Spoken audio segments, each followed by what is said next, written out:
All right, I'm going to chit-chat and introduce us for about the next 5 minutes while folks filter in and show up. There's usually a 5-minute gap in panels where people are deciding where to go and who to be and...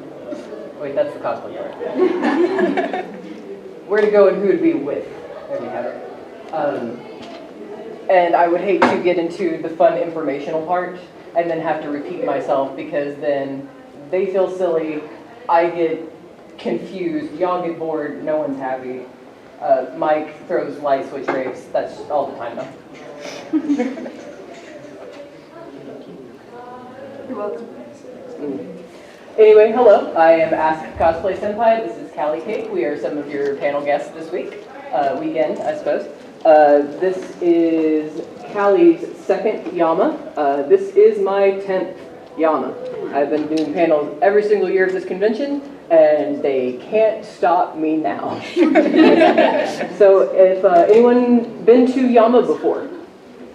Been to Yama before? Been to one of my panels before? Okay, good. Seeing some old faces, I love it. This is a new one that we put together. I've only run this at one other convention earlier in the year, so this is the first time it's been on this side of the state. It is called My Theory Academia, and I need to address each of those words. First off, academia, it's like Hero Academia, it's a pun on that joke, we all get that.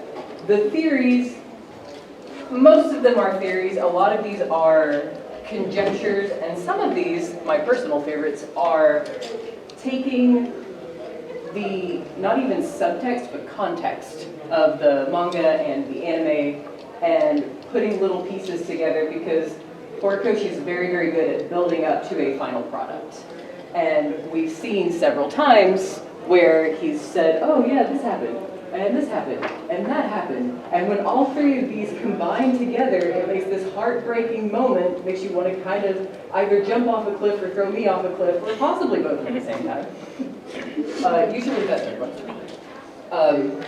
Because this is a theory panel, we are taking from the Vigilantes manga, we are taking from the regular My Hero manga, we are taking from the anime seasons.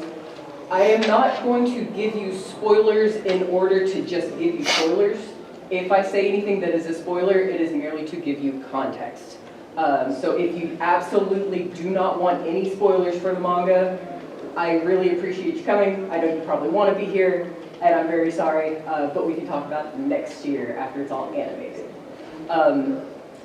Also, Mike here had the brilliant idea of let's start with the cool, light-hearted stuff, and then make it get more interesting and engaging, and then make it get kind of serious, and then tell everyone, okay, this is the last fun one. It's sad from here on. And then rush us. I will. Yeah, they give us a warning first. I will give you a warning. Exactly. We will pause between each theory to take comments and questions. But because of the sort of rapid pace that this is going to go, I do ask that please no call-out interruptions. But again, we'll have time between each to discuss things. But also, these are my theories, and by extension, their theories. Because we talk about them enough that at this point, our theories. Yes, our theory. They come up with a good one because I start going off about something in the manga. And then they have to get caught up so that they can know what I'm talking about, and then they come up with a really clever idea, and I go, I helped. I was a part of this. I watch the anime, Mike reads the manga, and then tells me what happens in the manga. I'm like, oh, so like such and such and such? Yes. Dang it, you might be onto something. So there's a lot of these in here.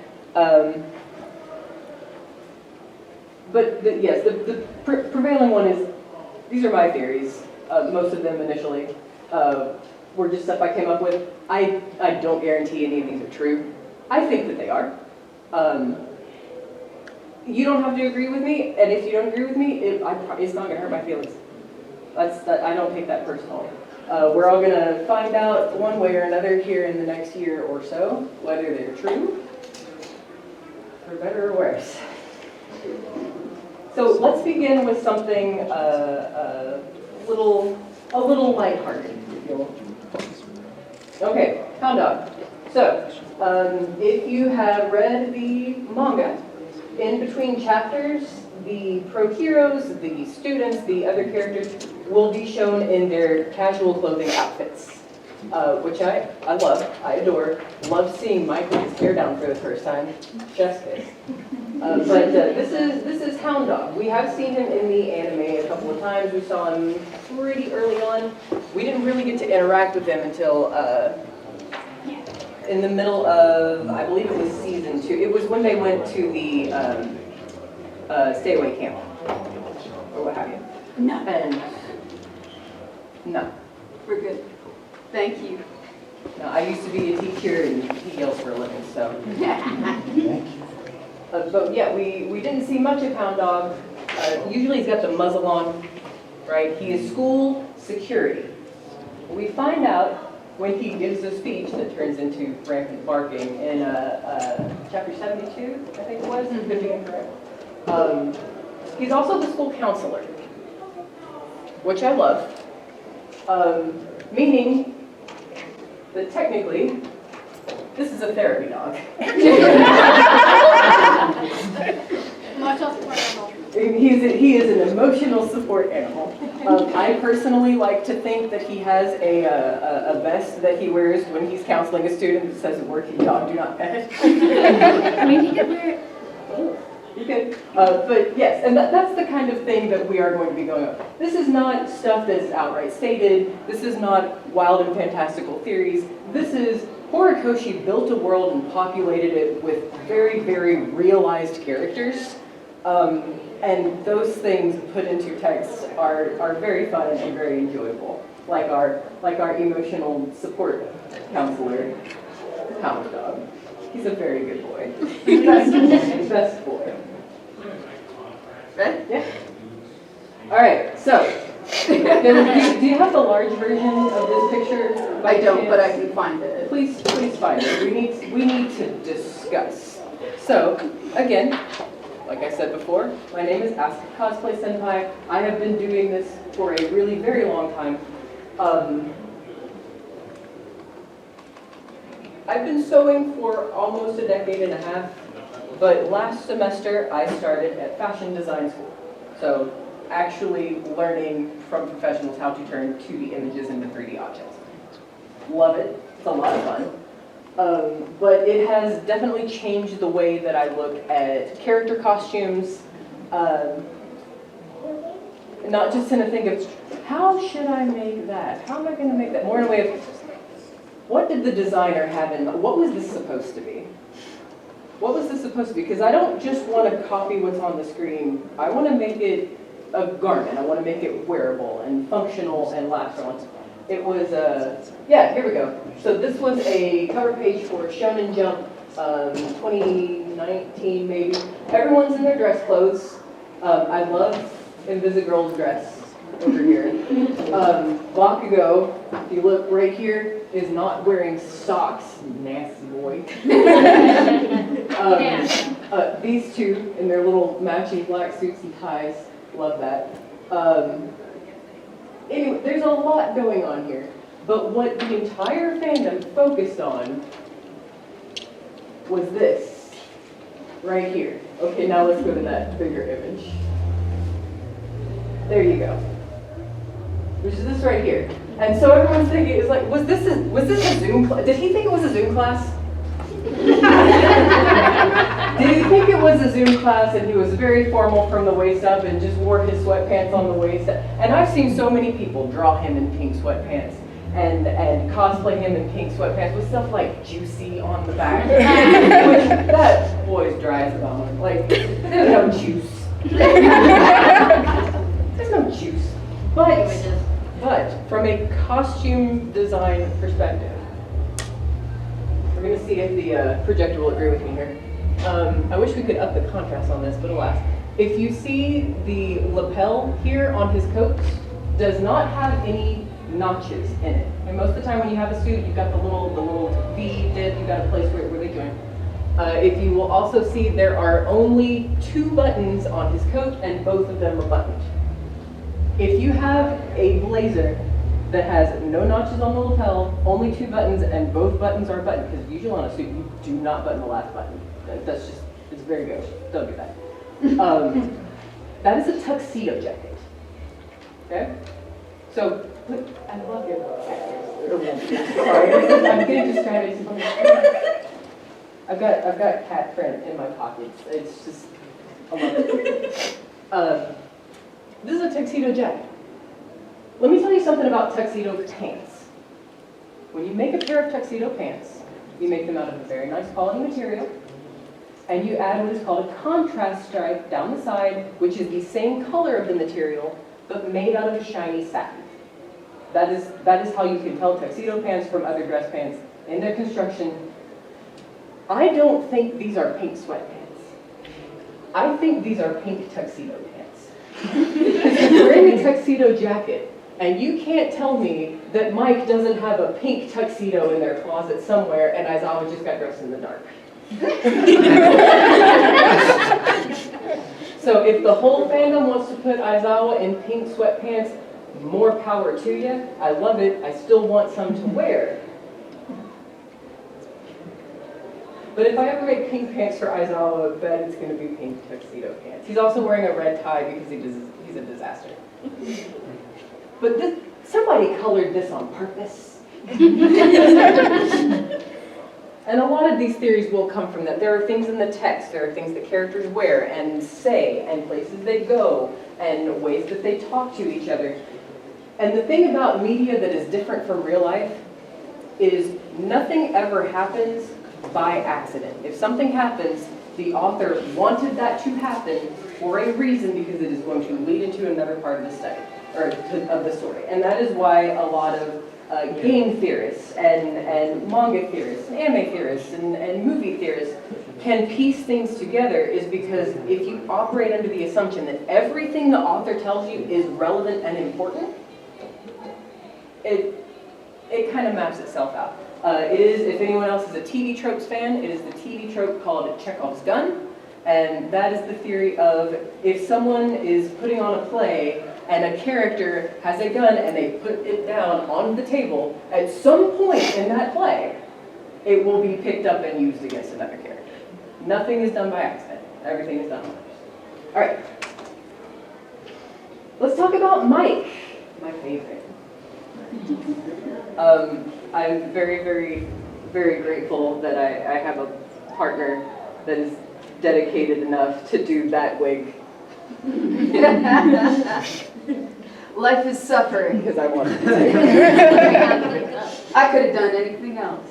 I could have done anything else, and I made a purposeful decision to put this on my head this morning. For love.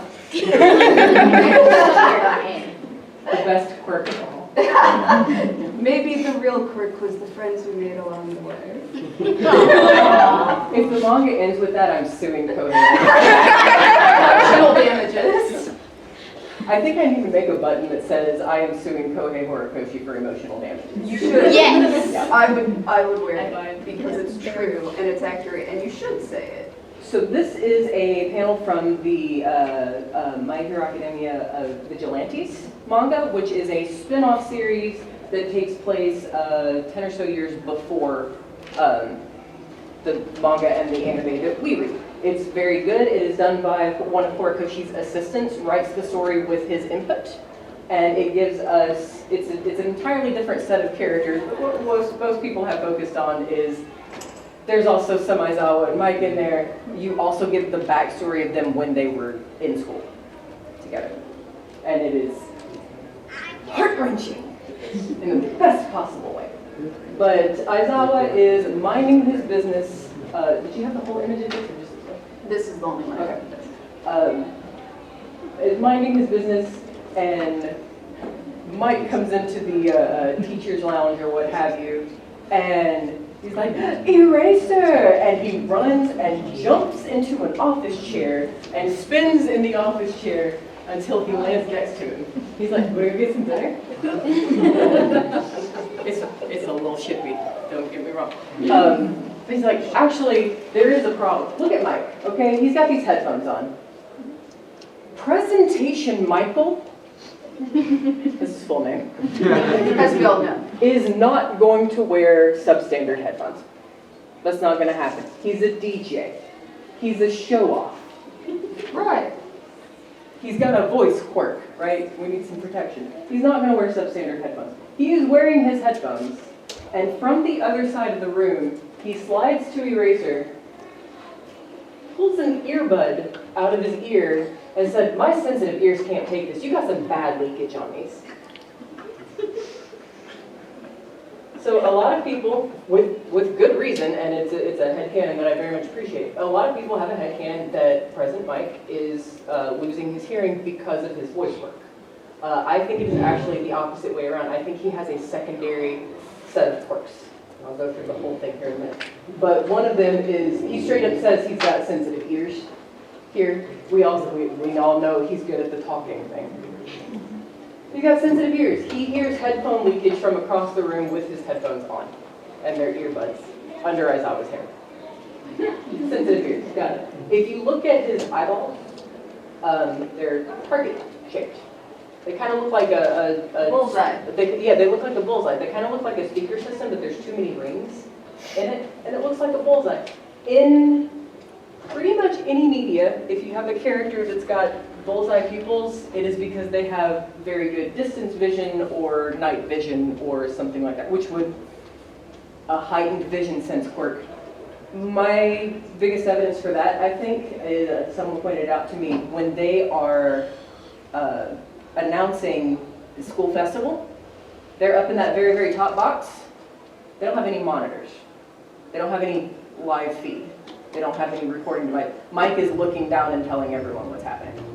So I think he's got a really good vision quirk. He's also always got gloves on, only uses his fingertips. He's covered head to toe in leather. Can't be fun. But it would keep any extra sensation, overstimulation sensation from his body. So I personally think that President Mike's voice quirk is not just the only part of his body that is dialed to 11, I guess. I think it's all of them. In Vigilantes, they also mention that his is a very rare quirk that could be used for attack or support or defense. And that would make sense if there was more to his quirk than just yelling. But I think a lot about President Mike. So. Real quick, before we go, he's also a little punk, right? We did not realize this until putting this costume together. When I was making this and crafting the pattern for it and figuring out, okay, how am I going to cut out all these individual components in this foam? What did these look like? And don't say tape deck buttons, because obviously, but what else? Teeth? Yeah. What do these look like?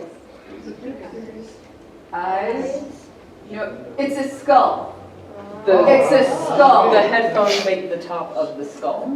And it has not been evident in the manga until we realized this, and then maybe 2 chapters ago, there's a picture of Mike, and he's in silhouette, but all you can see is the glasses, the outline of his mustache, which makes the little nose holes, and then his speaker system and the dome of his headphones. So he really is just a little leather punk. He doesn't have skulls all over him. He's just got the one big one. And I think that costume design was extremely intentional, because Mike, as a character, you meet him and you're like, oh, haha, silly fun times. And then it's not. And then you see him actually get mad for the first time. And it's terrifying. And kind of hot. I don't want to be attracted to the mustache and hats.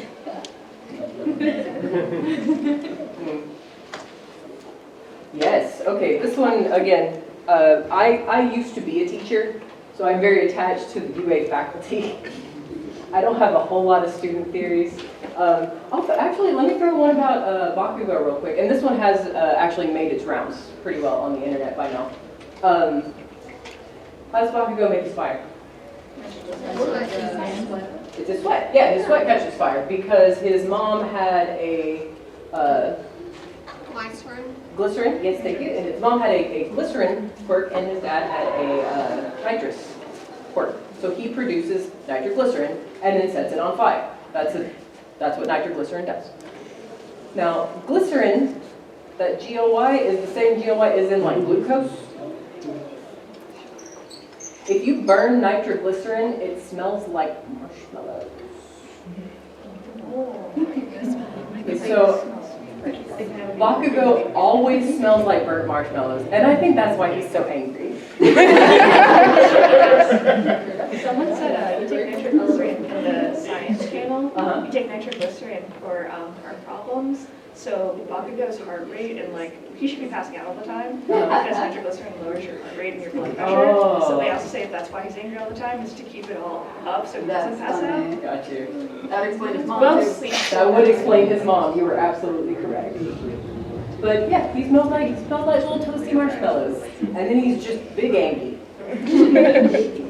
But yes, support course Aizawa. So in the anime, this one has been in season 3, I believe. But is when Shinso has been taken on. I think it's 5. Was it season 5? I think it's season 5. When Shinso has been approved to join the hero course, and he is doing some exercises with Class 1A and Class 1B, and changing which team he's on. We get to know all the Class 1B characters, and it's a lot of fun, and it's 70 million episodes long when it could have been 3, but that's the pacing. Man, the only thing this anime suffers from is pacing. I digress.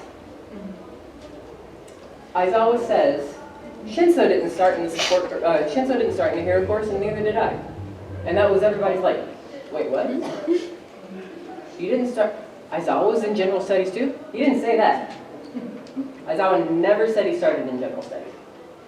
But there's what, 4 or 5 tracks at UA. You have the hero course, you have the business course, you have the support course, and you have general studies. So it's the 4.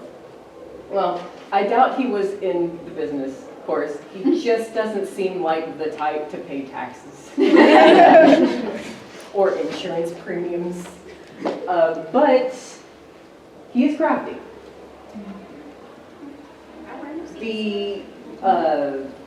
We've learned from the anime, even back in season 1, that the easiest way for a student that is not in the hero course to join the hero course is to make a big hoopla appearance statement at the school festival. So how is someone whose work is erasing works going to win at the school festival? We know in his year 2 that he had his scarf. He's got it when he's got it in Vigilantes, and that was his first year in the hero course. Was his second year, but he's got his scarf. You are not allowed to use anything in the sports festival. Thank you. In the sports festival, unless you have gotten prior approval or made it yourself. Which is why support course students like May. Thank you. Why she can use all of her toys is because the support course also gets to show off during the sports festival. Because you have to make it yourself, or it has to be required to make your quirk work. If your quirk cannot function without it, and you file the paperwork, you can use something that you didn't make. That's how cannot stop shining. That's how Aoyama had his belt during it. They even bring it up in the anime. Because Ida's like, well, he's using this, and why can't I? It's like, that's different. He applied beforehand, and he needs it for his quirk. Now, you know how Deku can't use his quirk without breaking his everything? And Aoyama can't fire his laser beam without barfing, because it doesn't suit his body. That quirk was not made for that body. So Aoyama having to use a support belt in order to function with his quirk was our first clue that he was not born with a quirk, that one was given to him. So like they sowed the seed, and so then he was like, oh Deku, you're like me. And Deku's like, what are you talking about? Because he sees Deku continually breaking his arms and his legs and realizing that his body was not designed for his quirk either. So that was the moment of realization. But if Aizawa did use a scarf, because erasing quirk, don't get me wrong, It's great, but you can't, Is that next door? It sounded like it was in the hallway. Barbie's going but you can't take out robots with it. Yeah, you can't kill robots with erasing a quirk. You can't take on someone with a metamorphic quirk, but because he's a good fighter, but he's still a 15-year-old boy. There's only so much you can do, and I doubt he would have been able to make an impact at the school festival, the sport festival, without his scarf. If he had his scarf, he had to be in the snow, of course. Also, he's the one who is training Shinso how to use the scarf. And he outright says, Yeah, he outright says. no one taught me how to use No one taught me. this. He's got someone teaching him, that's why he's picking it up sometimes. Nobody taught me how to do this. Because he made it up himself. He made it up himself. So it's not necessarily story relevant that I always started in the sport course, but I think it's important to know that he's a crafty guy. All right. This is our last cute, silly, funny, goofy, haha one. Prepare your heart.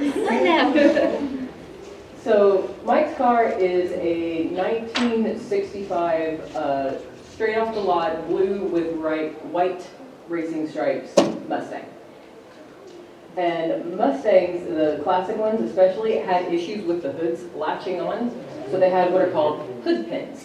And hood pins are very, very strong, like steel cabling kind of wire that connect to the front bumper of the car and bolts that are in the top of the hood. So in case you hit a bump and your hood latch came up, the hood pins and the wire on them would hold the hood on while you pulled over to close your hood. Because if your hood flies up and you're driving, that's goodbye. Wouldn't want to be in, right? But the first time we see the car, we see it from the front. Do we have a photo front? Yeah, I'm trying to look for that right now, see if I can find it. First time we see the car, we see it from the front, and it's got these lovely little dashes on the side. And if you don't know what hood pins are, it looks like his car also has a silly little mustache.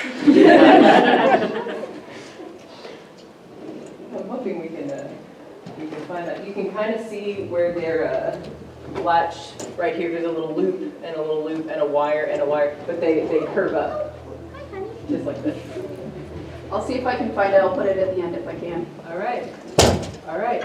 So now let's get into the more projection conjecture.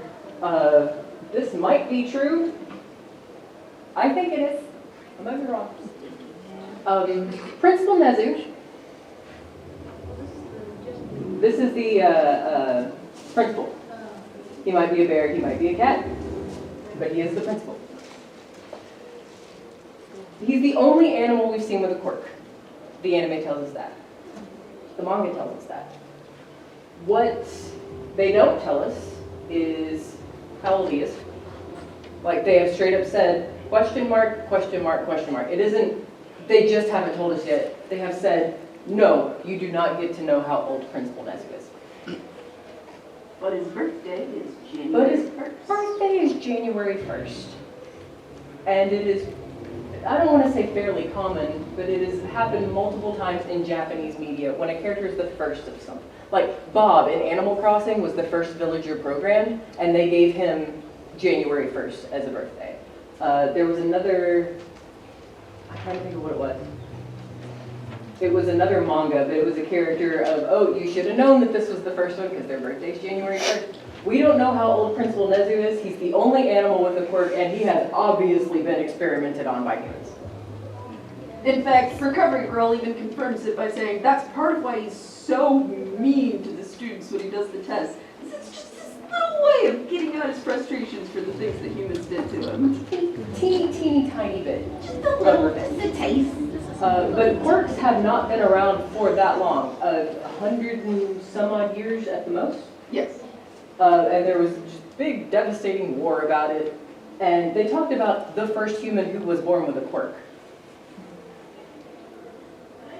And they're like, oh my God, this baby's glowing. everyone's got superpowers now, I guess. That's a leap. That's a bit of that would have started a minimum of 4 New World religions. But yes, I think Nezu may have been, because of human experimentation, which was then grafted onto human trials and resulted into a glowing baby, Nezu was the origin of quirks. He's confirmed to be the only animal with one, and he's got that January 1st birthday. Is kind of the dead giveaway for me, personally. You want to take the next one anyway? No, this one's yours again, Oh, this sorry. one's mine. Okay, no, you're good. All right, everybody, now's the time to check your text messages, take a drink of water, chat with your neighbor. I'm still looking for those ones. No, you're good, you're good. I want to make sure that we don't run out of time for the good stuff. Before we get into this though, anybody have a theory that they would like to share? Yes. Mine's actually about Nezu. Yeah? It kind of goes on to the one that you had. Mhm. So we know that, oh God, I get them mixed up. All for one, the bad guy. Oh, that guy, yes. Yeah, we know he's one of the first ones, and we also know that the doctor has been with him for a really long time. I think the doctor is actually the one who experimented on Nezu. Oh, I like that. Yeah, he seems like He the may kind of not be- terrible person that would do that. Yeah. That checks out. I don't like you.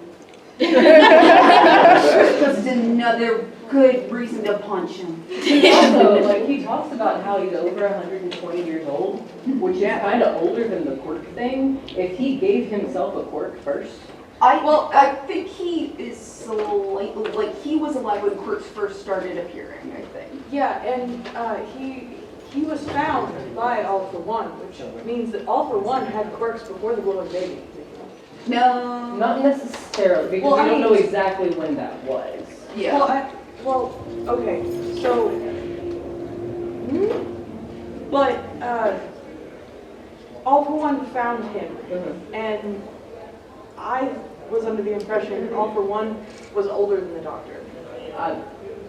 We don't have any confirmation of that. Yeah. That's kind of the thing. But- But if the doctor was experimenting on Nezu and gave himself a quirk, and then someone was born with a quirk and grew up with it and was like, I need to find more about, how do I get more quirks in my body? That guy put quirks in his body. I mean, that follows a logical line of sense. I like that. Anybody else? Got some brain waves to send our way? You ready for Aerie then? Yeah, let's talk about Aerie. Sweet girl, poor thing. She's only 6. 6, right? Yeah. 6 or 7. So this, in its own thing, there are many different directions that Aerie could go as a character. We have confirmed that she got a hold of her powers enough to give Lemillion his powers back. I think that's great. I think once she gets more control of it, she may repay Aizawa for his kindness by rewinding his body back to before he lost his leg and his eye. But when she gets older, if it's still standing, she'll probably go to UA. Probably be a hero. Rewind that's a heck of a thing. And so the fun, happy, lighthearted, comedic way she could go about it is she reverses recovery girl back to her young hot lady state, and then everyone wants to get injured so they can go get kissed by the nurse. She marries Manetta, everyone's happily ever after. Yeah, me neither. Can't you just like rewind minute now?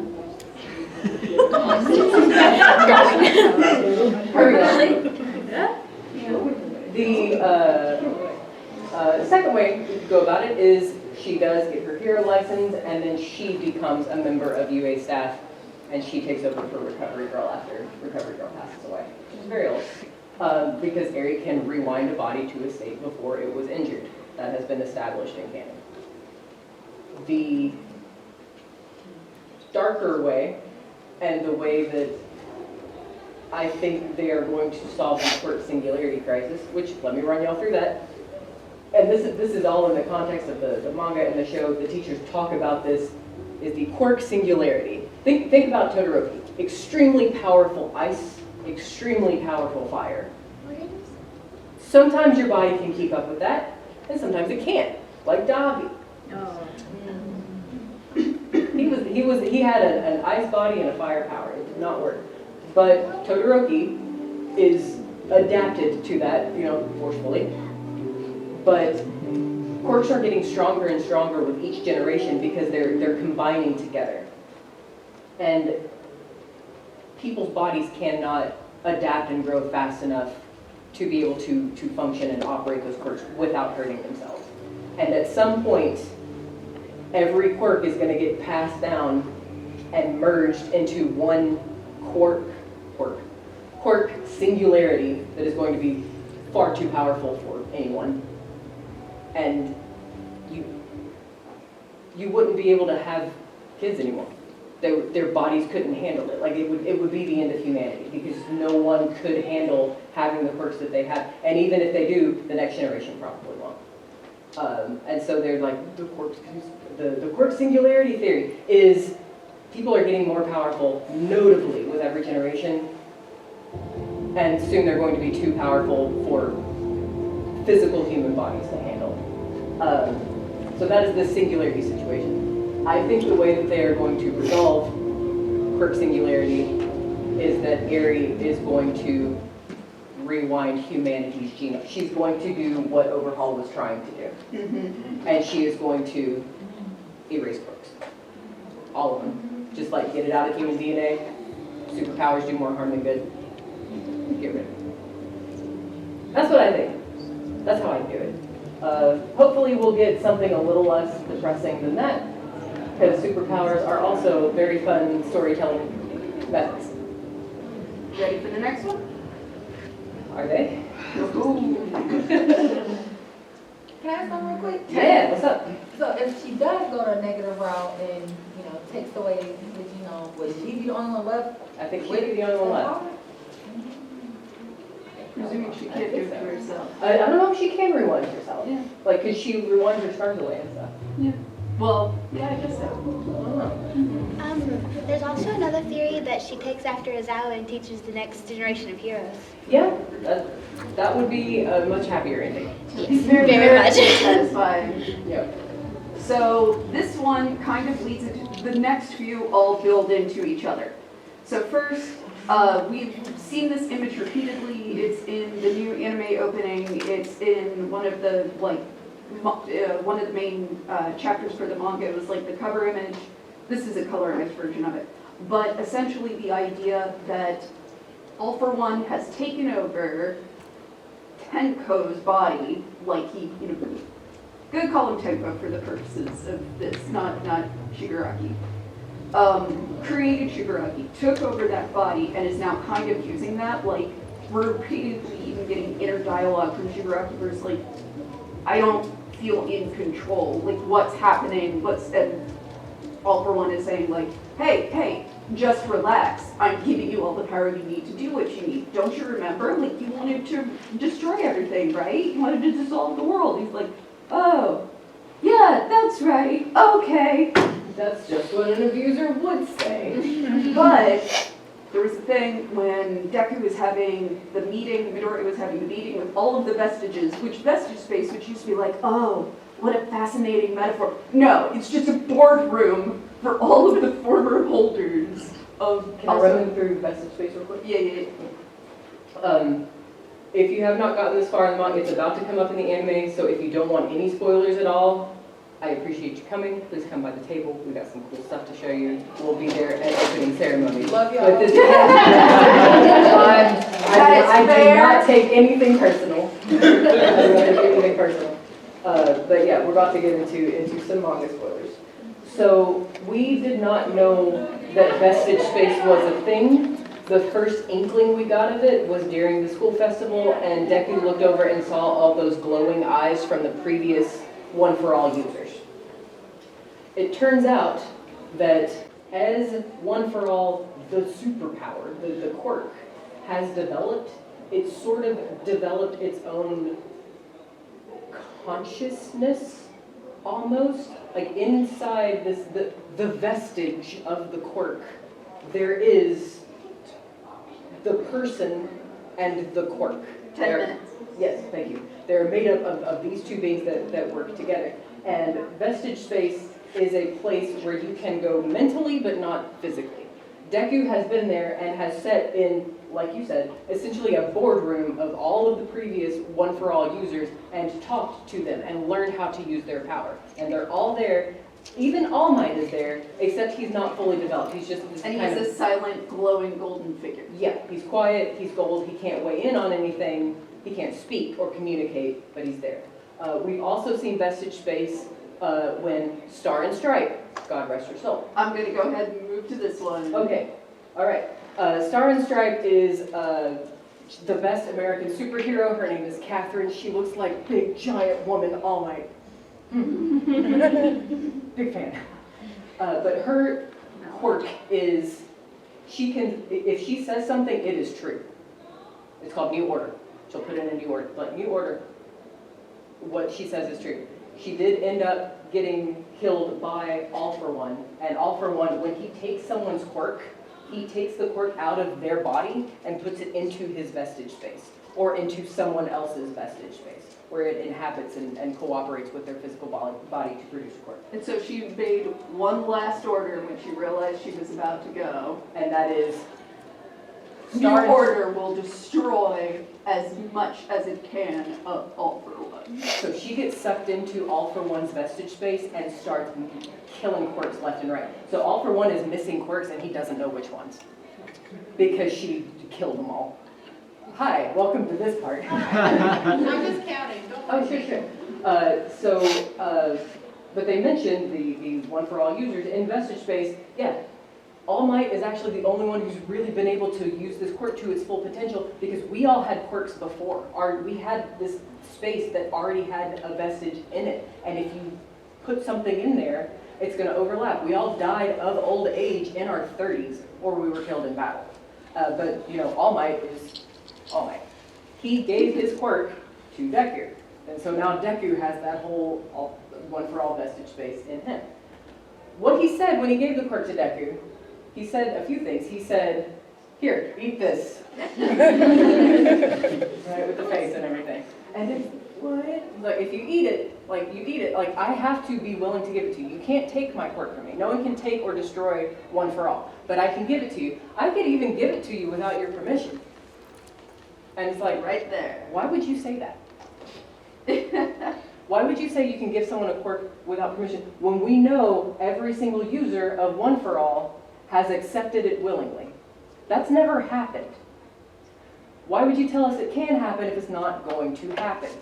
But what All Might said to Deku when he gave him the hair is like, oh no, you have to train your body first. Your body can't handle this quirk. There's too many quirks, like, there's, the actual words are, your limbs will pop off and your head will explode. Were the words that he said. It's like, no, you'll die. You're just going to explode. It's way too much power for a weak body like yours. Who else has a weak body? Maybe All for One. Yeah. All for One's got a real weak body. And if One for All can be force-fed to someone without their permission, I think the way Deku is going to defeat All for One is he is going to force-feed him what he's going to give up his quirk. Feed it to All for One, and All for One's just going to... And all of those remaining vestiges, because if he feeds it in there, every All for One, or every One for All user is now inside All for One, just like Star and Stripe was. And that's Kicking what ass and leads taking us names. to- And this is what All for All Might looks like in vestige space. So if you imagine all of these One for All users have taken out all of All for One's old quirks that he's stolen. So because once the quirks are stolen, he's just a decaying old man. So if there's just a few left, the only way All Might can fully realize himself in vestige space is if he's dead. So I want you to imagine with me. The only thing left in All for One's vestige space is All for One and this glowing figure. And suddenly it comes into realization, and it is a fully powered, unweakened All Might that walks up to him and says, I'm here. Yeah.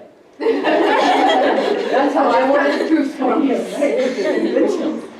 That's how I think the series is going to end. I think it would be very narratively satisfying, also really sad. But here's the thing. It has been repeatedly mentioned over and over and over. He talks about it. Everyone talks about it. Gran Torino goes, aren't you basically dying now that you've passed on? And he's like, don't worry about it. Don't play that night. Haha, I got to stick around and train people. And like, And Gran Torino's just kind of like, okay. all right. And so if they have been repeatedly bringing up that this character is dying, like not a thing will die, is actively in the process of dying, Mid-die. has been completely weakened, has been completely brought far below even what he started at. He has not been an active hero in a very long time in this story. And then to bring that back and give him one last moment to be the hero. It's the last episode of season 5. He even said, you know what? I've realized I don't want to die. I want to train the next generation. And it's like, well, that's your death warrant. You said it. tried. No, you You tried. That's how it works. You doomed yourself. Yeah, so one last class before retirement. We got 5 minutes. We got 5 minutes. Do I have any that I skipped? Nope, that was it. That was it? Okay. Anybody want to talk about their theories? Anybody want a tissue? Anybody like... I will say, I am so sorry that makes so much sense because I don't want it to happen. But I think it's good. Oh, with Tomura, Yes. Shigaraki. When Nana, his grandmother, told Deku, she's like, "You see my grandson? Are you gonna kill him?" And Deku's like, "No, I think he's still in there." And she's like,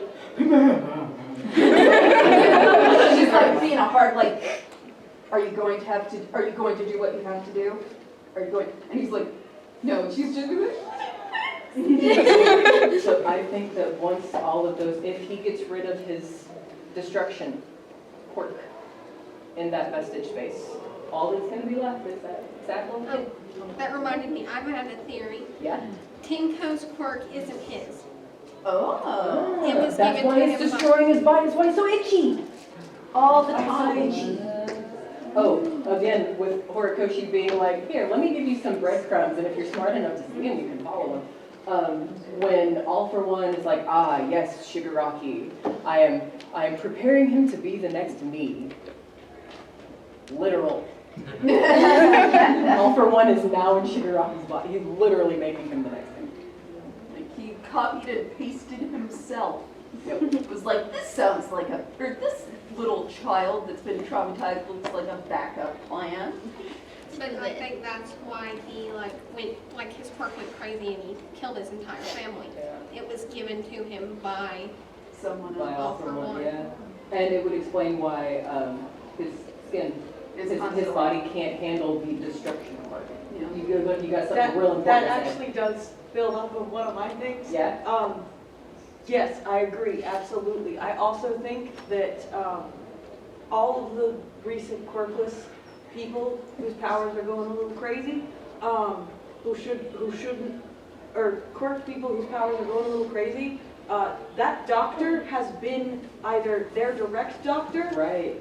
and All for One keeps giving them quirks to make them go absolutely crazy. Because if you go back and watch the first episode, the he doctor does. that worked on Shigaraki is Deku's doctor. And Yeah. he really didn't have a quirk when he was a kid. Yeah, he got his Yeah. quirk late too. Tenko, I mean, he got.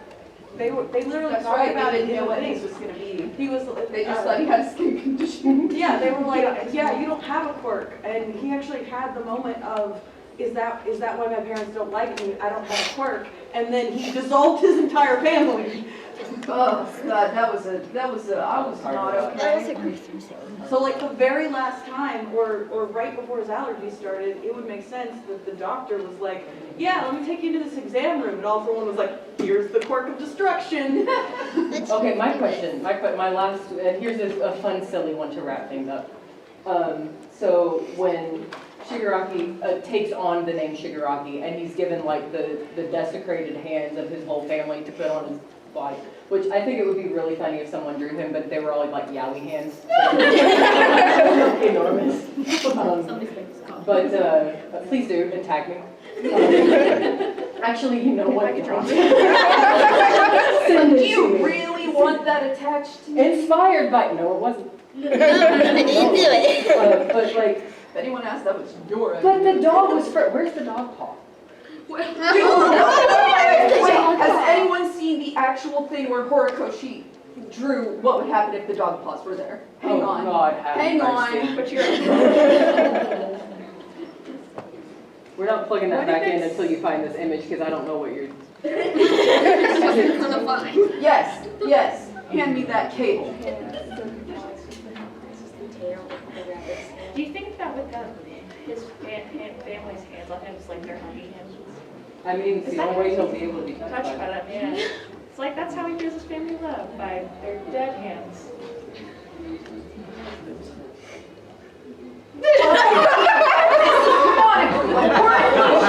What would have happened if the dog had been included? I love it, right? I need someone to cosplay that. Yes. Oh, which reminds me, we're about to head to opening ceremonies. If you want to hear President Mike do some opening ceremony announcements, please come to that. We also have, what's your panel? You have a Dungeons and Dragons panel on how to create characters. Yes, if you played before and you think you've done everything, I promise you haven't, It's and so I much promise fun. we can find you something fun. If you've never played before and you have no clue where to start, we can make you up something that's going to be so much fun, and do it all with random number generators. It's amazing. You don't have to really improvise. It's a lot of fun. And then I have a faux fur ear tutorial panel in the cosplay workshop at 7 o'clock, 6 o'clock? 6 o'clock. 6 o'clock, thank you. 6 o'clock. I am going to instruct everyone. I've only got supplies for the first 20, 30 people, but everyone's welcome to come and learn how, so you don't have to buy them for $130 on Etsy. And then the end of my year.